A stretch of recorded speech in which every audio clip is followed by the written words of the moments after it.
Channel of Vadodara. Media સાથે ગેરવર્તણૂકના મામલે media club દ્વારા મ્યુનિસિપલ કમિશનરને આવેદનપત્ર આપવામાં આવ્યું હતું। ગતરોજ પાલિકાના પરિસરમાં મીડિયા કર્મીઓ સાથે વડોદરા મહાનગરપાલિકાની વિજિલન્સ અને સુરક્ષા ગાર્ડ દ્વારા ધક્કામુક્કી કરીને અપમાનિત કરવામાં આવ્યા હતા, જે અંગે ગતરોજ વડોદરા મીડિયા ક્લબની એક અગત્યની બેઠક સર્કિટ હાઉસ ખાતે મળી હતી।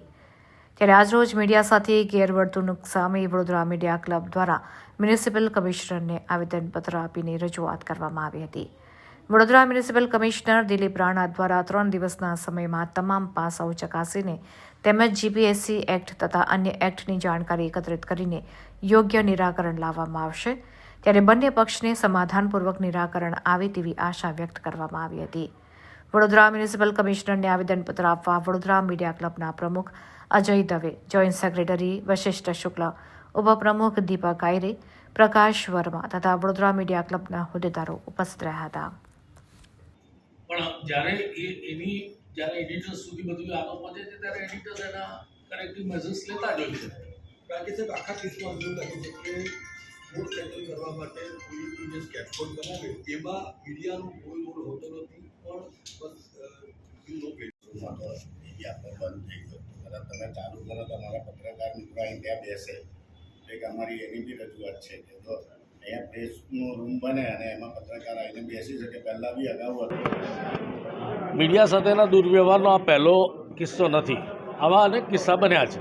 હમણાં પણ જે વાત આવી છે કે સિક્યુરિટીવાળા પણ ધક્કા મારતા હોય છે, હવે ખરેખર તો ધક્કા ખાનારાએ પણ ફરિયાદ કરવી જોઈએ, પરંતુ જે બનાવ બન્યો એ બહુ ક્લિયરિંગ એક્ઝામ્પલ છે પાવરના મિસયુઝનો।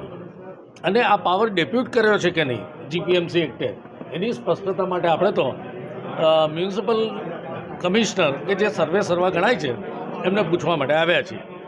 કારણ કે આ આખું એક માળખું એવું છે જીપીએમસી એક્ટનું કે જેમાં જવાબદારી જેમની છે એની જવાબદેહી નથી, અને જેમની જવાબદેહી છે એટલે કે જેમણે આન્સર આપવાના છે પ્રજાને, એમની પાસે કોઈ પાવર નથી।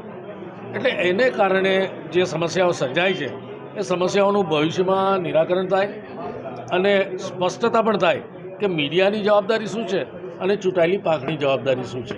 એ સ્પષ્ટતા માટે અમે તો મ્યુનિસિપલ કમિશનરને આ આવેદનપત્ર આપવા માટે આવ્યા છીએ।